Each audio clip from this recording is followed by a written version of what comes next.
Municipality శతాబ్ది ఉత్సవాల్లో AP CM Chandrababu మాట్లాడుతున్నారు. లైవ్ లో చూద్దాం.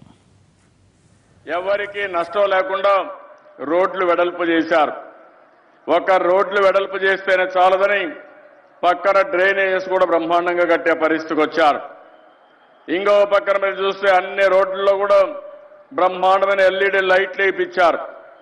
ఇంకో పక్క మన మరుగుదొడ్లు అనేది కొంతమందే కాదు, డబ్బులుండే వాళ్ళకే కాదు, ప్రతి ఒక్క వ్యక్తికి మరుగుదొడ్డి ఉండాలని ఒక స్ఫూర్తిదాయకమైన కార్యక్రమానికి శ్రీకారం చుట్టి స్వచ్ఛ భారత్లో భాగంగా స్వచ్ఛ ఆంధ్రప్రదేశ్ కార్యక్రమానికి శ్రీకారం చుట్టిన వ్యక్తి మన కోడెళ్ల శివప్రసాదరావు గారని చెప్పి కూడా నేను మీకు తెలియజేస్తున్నాను.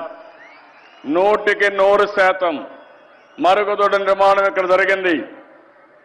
ఇంత మునిపే సత్తెనపల్లిలో ఒక పెద్ద కార్యక్రమాన్ని తీసుకున్నారు. ఈరోజు ఈ నియోజకవర్గంలో 11,500 మరుగుదొడ్లు నిర్మాణం చేసే పరిస్థితికి వచ్చారు. ఇది ఒక శుభ పరిణామం.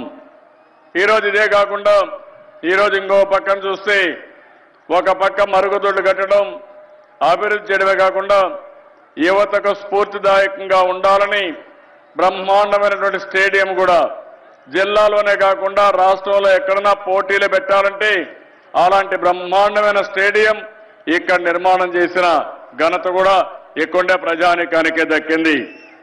ఇది కాకుండా ఇంకో పక్కన చూస్తే మనుషులు బ్రతుకున్నంత వరకు పర్వాలేదు, కానీ చనిపోయిన తర్వాత కూడా అదే గౌరవంతో అంత్యక్రియలు చేయాలనే ఉద్దేశంతో బ్రహ్మాండమైనటువంటి శ్మశాన వాటిక ఒక హిందువులకే కాదు, ముస్లింలకు కానీ క్రిస్టియన్స్కి కానీ అందరి మత సాంప్రదాయాలకి సెంటిమెంట్స్కి అనుగుణంగా ఈరోజు ఒక శ్రీకారం చుట్టారు. పెద్ద ఎత్తున కార్యక్రమాలు చేశారు. ఈరోజు మనందరం కూడా ఒకటి గుర్తుపెట్టుకోవాల్సిన అవసరం ఉంది. కొత్త రాష్ట్రం, అనేక సమస్యలు ఉన్నాయి. కానీ ఇంకొక పక్క మన రాష్ట్రంలో మీరు చూస్తే చాలా తెలివైన వాళ్ళు కూడా ఉన్నారు. ఇక్కడే కాదు, ప్రపంచం మొత్తం రాణించారు. ఈరోజు ఇక్కడ మల్లికార్జునరావు గారు వచ్చారు. హైదరాబాద్, ఢిల్లీ ఎయిర్పోర్ట్లు ఈరోజు వారు ఆపరేట్ చేసే పరిస్థితికి వచ్చారు. అదే మరి జీవీకే ఉన్నారు. బాంబే, ఢిల్లీ ఎయిర్పోర్ట్లు, బాంబే, బెంగళూరు ఎయిర్పోర్ట్లు వారు నిర్వహించే పరిస్థితికి వచ్చింది. ప్రతాప్ రెడ్డి గారు అనగానే, అపోలో హాస్పిటల్ అనగానే భారతదేశంలోనే ఒక బ్రహ్మాండమైన ఇన్ఫ్రాస్ట్రక్చరు హాస్పిటల్ అంటే అపోలో ఉండే విధంగా వారు చేశారు. ఒక ఫీల్డ్ కాదు, ఏ రంగమైనా తీసుకోండి, మీరు ఫార్మా తీసుకున్నా, ఇన్ఫ్రాస్ట్రక్చర్ తీసుకున్నా, డాక్టర్లుగా ఉన్నా, ఇంజనీర్లుగా ఉన్నా ప్రపంచం మొత్తం మన వాళ్ళు వెళ్లే పరిస్థితికి వచ్చింది. అయితే ఈరోజు నూతన రాష్ట్రంలో సమస్యలు కూడా ఉన్నాయి. రాజధాని లేదు, కొత్త రాజధాని కట్టుకోవాలి. నేను దానిపైన ఒక పిలిపిచ్చాను.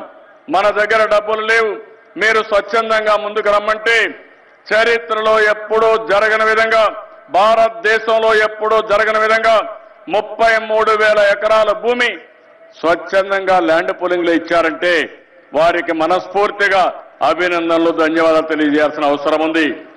ఇది స్ఫూర్తికి నాంది, ఇది ఒక ఆదర్శం.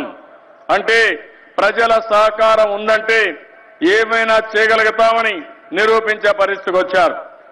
సంక్షేమ కార్యక్రమాలు ఇచ్చాం. నేను ఆ విషయాలన్నీ కూడా ఇక్కడ మాట్లాడడం లేదు. పేదవారి కోసం, రైతుల కోసం భారతదేశంలో ఎక్కడా లేని విధంగా సంక్షేమ కార్యక్రమాలు ఇచ్చాం. నా ఆలోచన ఒకటి, ప్రతి ఒక్కరికి తాగడానికి కానీ సాగు చేసుకోవడానికి కానీ నీరుండాల్సిన అవసరం ఉంది. దీనికోసమే నదుల అనుసంధానం, అదే మరి వర్షపు నీరుని భూగర్భ జలాలుగా మార్చడం పెద్ద కార్యక్రమాన్ని తీసుకున్నాం. ఇక్కడ కూడా నేను చూశాను, మొత్తం నరసరావుపేట నియోజకవర్గం మొత్తం భూగర్భ జలాలు పెంచడం కోసం అనేక కార్యక్రమాలు తీసుకునే పరిస్థితి వచ్చింది. తమలో ఏమీ లేదు, మీరు కూర్చోవాలి. కొంతమంది ఒకరిద్దరు ఉంటారు, వాళ్ళు ఏదైనా సమస్యలుంటే నాకు చెప్తే నేను వింటాను, కానీ ఈ మీటింగులో వచ్చి డిస్టర్బ్ చేస్తే మాత్రం వినే పరిస్థితి ఉండదు. మీరు కూర్చోండి, ఏం కాదు. ఒక ఇద్దరు ముగ్గురు వాళ్ళకి ఏదో సమస్య ఉన్నప్పుడు వచ్చారు, సమస్యలు చెప్పుకునే విధానం కూడా నేర్చుకోవాల్సిన అవసరం ఉంది. ఆ సమస్యలు చెప్పుకోవడం తెలియక ప్లీజ్ కూర్చోండి, మీరు కూర్చోండి, ఏం కాదు. వాళ్ళు ఏమీ చేసే పరిస్థితుల్లో ఒక 5-6 మంది వాళ్ళ సమస్య చెప్పుకోవాలనుకుని వచ్చారు. అంటే ఇంకా ఈ దేశంలో ఒక క్రమశిక్షణ కూడా లోపించింది. ఈ రోజు తమ్ముళ్ళు అక్కడ వేయద్దండి, ఎవరు వేయద్దండి ప్లీజ్, దయచేసి ఎవరు ఆ పనులు చేయొద్దండి, అది మంచిది కాదు. వాళ్ళు ఎవరైనా ఉంటే వాళ్ళే ఉంటారు కానీ వాళ్ళు ప్లీజ్ ఎవరేం పోవద్దండి, అక్కడికి ఎవరేం చేయొద్దండి. నేను ఒకటే కోరుతున్నా, సమస్యల పరిష్కారం కోసం ఈ ప్రభుత్వం ఉన్నాం. ప్రజల సహకారంతో దయచేసి ప్రశాంతంగా కూర్చోండి. ఏం కాదు, అక్కడ ఎవరు కూర్చోండి మీరు ప్లీజ్, దయచేసి కూర్చోండి. అంటే దుర్మార్గంగా ఎట్లుంటుందంటే ఇది ఒక ఉదాహరణ. ఏం పర్లేదు, కూర్చోండి. ఇంత పెద్ద పండుగ 100 సంవత్సరాల్లో జరుపుకునే పండుగ, అలాంటి పండుగకు ఒక 5 మంది వాళ్ళ స్వార్థం కోసం వాళ్ళ పనుల కోసం చెప్పుకోవచ్చు కానీ ఇక్కడ వచ్చి ఒక ప్లే కార్డు పెట్టుకుంటే మన అటెన్షన్ డైవర్ట్ అయ్యే పరిస్థితి వస్తుంది. కాబట్టి మీరందరూ కూడా కూర్చోవలసిందిగా మరొక్కసారి నేను కోరుతున్నా. ఈ రోజు ఇంకో పక్కన చూస్తే శివప్రసాదరావు గారు చేసిన స్ఫూర్తిని కొనసాగించాల్సిన అవసరం ఉంది. నేను కూడా ఒకటే ఆలోచిస్తున్నాను, రాష్ట్రం మొత్తం సాగునీరు తాగడానికి నీళ్లు ఇవ్వాలని, నదుల అనుసంధానం, వర్షపు నీరుని భూగర్భ జలాలుగా మార్చడం కోసం నీరు చెట్టు కార్యక్రమం తీసుకున్నాం. రెండోది కరెంటు విషయంలో మీరు చూస్తే ఏ ఒక్కరికి ఇబ్బంది లేకుండా ఒకప్పుడు 22.5 మిలియన్ యూనిట్ల కరెంటు కొరతుంటే ఈ రోజు కరెంటు కోతలు లేకుండా నిరంతరం కరెంటు ఇవ్వగలుగుతున్నాం. అదే మరిగా ఈరోజు పేదవాళ్లు కూడా వంట గ్యాస్తో వంట చేసుకోవాలని ఈరోజు ప్రతి ఒక్కరికి వంట గ్యాస్ సిలిండర్లు ఇస్తున్నాం. ప్రతి ఒక్కరు కూడా పేదవాళ్ళు కూడా ఈరోజు టాయిలెట్ ఉండాలి, మరుగుదొడ్డి ఉండాలని ప్రతి ఒక్కరికి మరుగుదొడ్డి ఇచ్చే కార్యక్రమం పెట్టుకున్నాం. ఇవే కాకుండా గ్రామాల్లో సిమెంట్ రోడ్లు వేయాలి, R&B రోడ్లు బాగుండాలి, నేషనల్ హైవేస్ బాగుండాలని మొన్నే నితిన్ గడ్కరీ వస్తే మాట్లాడి 65,000 కోట్ల రూపాయలతో రాబోయే 3 సంవత్సరాలు రోడ్లు వేస్తున్నాం. అది కాకుండా మనం వేసే రోడ్లు మనం వేస్తున్నాం. అదే మరి గ్రామీణ ప్రాంతాల్లో సిమెంట్ రోడ్లు సంవత్సరానికి 5,000 కిలోమీటర్లు వేస్తున్నాం. నేను ఎందుకు ఈ విషయాలన్నీ చెప్తే ఇండ్ల కోసం ఇక్కడే 1,500 ఇండ్లు, ఒక్కొక్క ఇంటికి 5,50,000 రూపాయలు ఖర్చు పెట్టి పేదవాళ్లకు ఒక ఆస్తి కల్పించడం కోసం ఈ ప్రభుత్వం ముందుకు పోతున్నా అని చెప్పి కూడా నేను మీకు తెలియజేస్తున్నాను. అయితే నేను ఒక్క విషయం మిమ్మల్ని కోరుతున్నాను, ఇలాంటి శుభ సందర్భంలో మనం అందరం ఆలోచించుకోవాల్సిన అవసరం ఉంది. ఏదైనా అభివృద్ధి జరగాలంటే క్రమశిక్షణ చాలా ముఖ్యం. ఈరోజు ఏ వ్యక్తి, ఏ వ్యవస్థ, ఏ ప్రభుత్వం, ఏ గ్రామంగానే బాగుపడాలంటే ప్రజల భాగస్వామ్యం ఉండవలసిన అవసరం ఉంది. నేను మిమ్మల్ని కోరేది ఒకటే, ఈ ప్రభుత్వం సంక్షేమ కార్యక్రమాలు చేస్తాం, పేదవాళ్ళని అన్ని విధాలా ఆదుకుంటాం, రైతులను అన్ని విధాలా ఆదుకోవడం కోసం ఈ ప్రభుత్వం ముందుకు వస్తుంది. అదే సమయంలో నేను మిమ్మల్ని ఒకటే కోరుతున్నాను, ఈ ప్రభుత్వం చేసే కార్యక్రమాల్లో మీరు భాగస్వాములు కావాల్సిన అవసరం ఉంది. ఈరోజు నరసరావుపేట ఒకటి చూస్తే 100 సంవత్సరాల్లో ఏదైనా అభివృద్ధి జరిగిందంటే కోడెళ్ల శివప్రసాదరావు గారు ఆ రోజు ఎమ్మెల్యేగా మంత్రిగా ఉన్నప్పుడు, తిరిగి ఇప్పుడు స్పీకర్గా ఉన్నప్పుడు చేస్తున్నారు. అదే మరి రాయపాటి శ్యాంబసరావు గారు ఇక్కడ ఎంపీగా ఉండి అనునిత్యం అభివృద్ధి కోసం నా దగ్గర ఎప్పుడొచ్చినా పార్లమెంటు సమస్యలు చెప్తూ చేయాలని చెప్పి ముందుకు పోతున్నారు. వారిని కూడా నేను అభినందిస్తున్నా. మున్సిపల్ చైర్మన్ ఉన్నాడు, ఒక మంచి చరిత్ర కలిగిన కుటుంబం, ఆయన కూడా ఒకటే ఆలోచిస్తున్నాడు. ఎప్పుడైనా సరే పనులు చేయాలన్న ఆలోచనతో ఆయన కూడా ముందుకు పోయే పరిస్థితి వచ్చింది. నేను ఇలాంటప్పుడు మీరందరూ కూడా ఒకటి ఆలోచించాల్సింది, ఈ నరసరావుపేట భవిష్యత్తులో ఒక బ్రహ్మాండమైన సిటీగా డెవలప్ అవుతుంది. సత్తెనపల్లి ఆనుకుని మన ఔటర్ రింగ్ రోడ్డు అమరావతికి వస్తుంది. అంటే 220 కిలోమీటర్ల ఔటర్ రింగ్ రోడ్డు, 4 లేన్లు కానీ 6 లేన్ల రింగ్ రోడ్డు తొందరలో నిర్మాణం చేయబోతున్నాం. నా ఆలోచన ఒకటే, ఈ అమరావతి నగరం ప్రపంచంలోనే 10 నగరాల్లో ఒక నగరంగా ఉండాలనేది నా కోరిక, నా ఆశయం. ఇది తప్పకుండా సాధిస్తాం. తెలుగువారు గర్వపడే విధంగా, తెలుగు జాతికి ప్రపంచం మొత్తం గుర్తింపు వచ్చే విధంగా మనం ఈ యొక్క అమరావతి నిర్మాణం చేసుకుంటాం. దానికి ఇక్కడ మనం చూస్తామంటే నరసరావుపేట ఒక స్ఫూర్తిదాయకమైన ప్రదేశం. ఒక చరిత్ర సృష్టించిన ప్రదేశం. నరసరావుపేటలో ఆంధ్రప్రదేశ్ రాష్ట్రం ఏర్పడిన తర్వాత సమైక్య రాష్ట్రానికి మొట్టమొదటిసారిగా స్పీకర్ అయింది ఇక్కడున్న వ్యక్తి అయ్యారు. ఆ తర్వాత నవ్య ఆంధ్రప్రదేశ్ కి మరలా స్పీకర్ అయింది కోళ్ల శివప్రసాదరావు గారు అయ్యారు.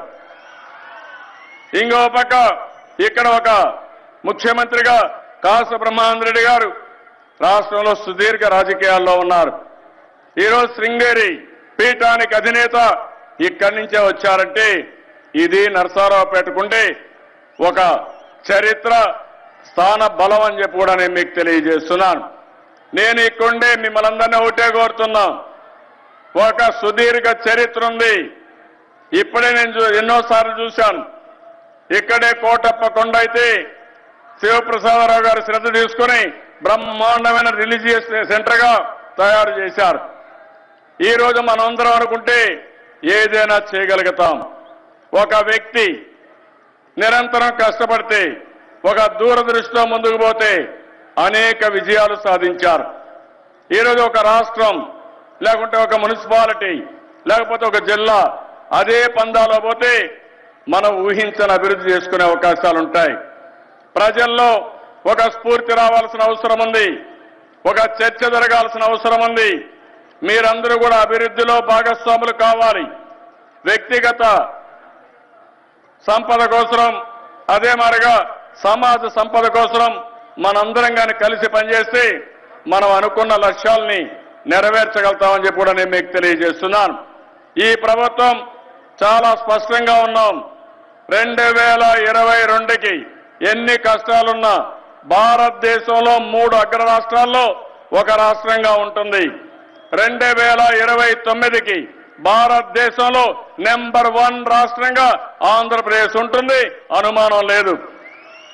2050కి ప్రపంచంలోనే ఒక అత్యున్నతమైన స్థానంలో ఆంధ్రప్రదేశ్ నిలబెట్టాలనేది నా ఆలోచన, నా విజన్. అయితే ఈ సందర్భంగా నరసరావుపేటలో ఉండే మిమ్మల్ని కోరుతున్నాను. ఇప్పుడే నేను వచ్చినప్పుడు శివప్రసాదరావు గారు మొన్న కనపడి మా హాస్పిటల్ని 500 పడకల ఆసుపత్రిగా 300 పడకల ఆసుపత్రిగా చేయమని కోరారు. దీనికి ఒక 90 నుంచి 100 కోట్లు అవుతుందన్నారు. తప్పకుండా అప్గ్రేడ్ చేయడానికి 300 పడకల ఆసుపత్రిగా దీన్ని అప్గ్రేడ్ చేస్తామని చెప్పి కూడా నేను మీకు తెలియజేస్తున్నా. 100 సంవత్సరాలు సెలబ్రేషన్ లో గుర్తుండే విధంగా ఈ హాస్పిటల్ ని ఇంప్రూవ్ చేస్తాం. ఇంకో పక్క జేఎన్2 కాకినాడ ఉంది. దాని తరపున ఇక్కడ ఒక ఇంజనీరింగ్ కాలేజ్ పెట్టాలని, ఒక బ్రాంచ్ పెట్టాలని ఇప్పుడే కోరారు. దానికి కూడా నేను ఆమోదిస్తున్నా. తప్పకుండా జేఎన్టీయూ తరపున ఒక ఇంజనీరింగ్ కాలేజీని నరసరావుపేటలో పెడతాం. ఇప్పటికే శివప్రసాదరావు గారిని చూస్తే 310 కోట్ల రూపాయలతో అనేక అభివృద్ధి కార్యక్రమాలు చేశారు. ఇప్పుడు నాకు అనిపిస్తుంది అన్ని పనులు అయినాయి. ఇంకా చిన్న చిన్న పనులుంటే పెద్ద సమస్య కాదు, అవన్నీ కూడా చేస్తాం. ఇంకో పక్క శివప్రసాదరావు గారికి నేను ఒకటే విజ్ఞప్తి చేస్తున్నాను. నరసరావుపేట ఒక పెద్ద టౌన్ గా, సిటీగా తయారు కావాలి. అమరావతి తర్వాత ఏదైనా పెద్ద సిటీ దగ్గరలో ఉందంటే భవిష్యత్తులో అది నరసరావుపేటే ఉంటుంది. ఆ విషయం మీరు గుర్తుపెట్టుకోవాల్సిన అవసరం ఉంది. మీ అవసరాలన్నీ కూడా రోడ్లు కానీ, మురికి కాలువలు కానీ, ఇండ్లు కానీ, స్ట్రీట్ లైట్లు కానీ, మరుగుదొడ్లు కానీ, గ్యాస్ కనెక్షన్ కానీ అన్నీ ఇస్తున్నాం. ఇంకా చేయాల్సింది సంపద సృష్టించడం కోసం పరిశ్రమలు రావాలి. సర్వీస్ సెక్టర్లో అనేక విధాలుగా అభివృద్ధి జరగాల్సిన అవసరం ఉంది. ఇది జరిగితే ఆటోమేటిక్ గా మీరు చూస్తే పెద్ద ఎత్తున సంపద వస్తుంది, ఉద్యోగాలు వస్తాయి. దానివల్ల ఈ ప్రాంతం ఇంకా బ్రహ్మాండంగా అభివృద్ధి అవుతుంది. దానికి కూడా వారు శ్రద్ధ పెట్టాలి.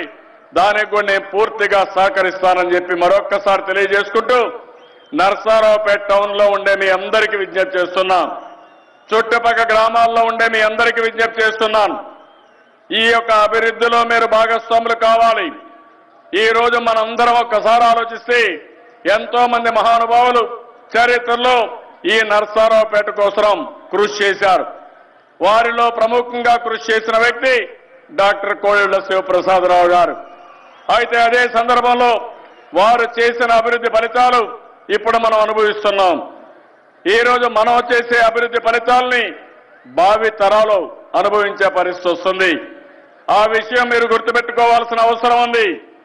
దీనికి ప్రతి ఒక్కరు కూడా ఒక స్ఫూర్తిదాయకమైన ఆలోచన చేస్తూ ఎక్కడికక్కడ ప్రభుత్వం చేసే అభివృద్ధి కార్యక్రమాలు కానీ మీరు కూర్చొని మీరు ఆలోచించుకుని ఎలాంటి పనులు చేస్తే నరసరావుపేట అభివృద్ధి అవుతుందో అలాంటి కార్యక్రమాలకు శ్రీకారం చుట్టాలని, మీరు చేసే ప్రతి ఒక్క మంచి పనికి రాష్ట్ర ప్రభుత్వం తరఫున అన్ని విధాల అండగా ఉంటానని మరొక్కసారి తెలియజేసుకుంటూ, ఈ రోజు నేను వచ్చినప్పుడు మీరు చూపించిన అభిమానానికి అందరికీ ధన్యవాదాలు.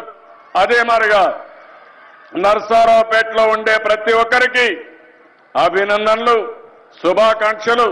100 సంవత్సరాల సెలబ్రేషన్లు ఈరోజు చేసుకోవడం మనందరం అదృష్టవంతులం.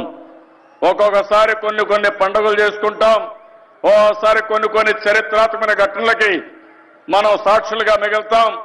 అలాంటి సంఘటన 100 సంవత్సరాల చరిత్ర మున్సిపాలిటీ పెట్టి ఈరోజు నరసరావుపేటలో చేసుకుంటున్నాం. దీనికి మనందరం గర్విస్తాం, అదృష్టవంతులం అని చెప్పి మరొక్కసారి తెలియజేసుకుంటూ, ఈ అభివృద్ధిలో మనందరం భాగస్వాములు కావాలని మరొక్కసారి కోరుకుంటూ అందరికీ నమస్కారాలు. జై హింద్, జై జన్మభూమి, జై Hind. Thank you sir. Right. Narasaraopet municipality శతాబ్ది ఉత్సవాల్లో నరసరావుపేటపై వరాల జల్లు కురిపించారు ముఖ్యమంత్రి. 300 పడకల ప్రభుత్వ ఆసుపత్రి నిర్మాణము, అలాగే జేఎన్టీయూ తరపున ఒక ఇంజనీరింగ్ కాలేజీకి సంబంధించి ఏర్పాటు గురించి చెప్పారు. అలాగే మున్సిపాలిటీ అభివృద్ధిలో కీలక పాత్ర పోషించిన శివప్రసాదరావుకి అభినందనలు తెలియజేశారు. ఈ మున్సిపాలిటీని రాష్ట్రంలోని మిగతా ప్రాంతాలు కూడా ఆదర్శంగా తీసుకోవాలని ముఖ్యమంత్రి చెప్పారు. చిన్న బ్రేక్ తీసుకుందాం.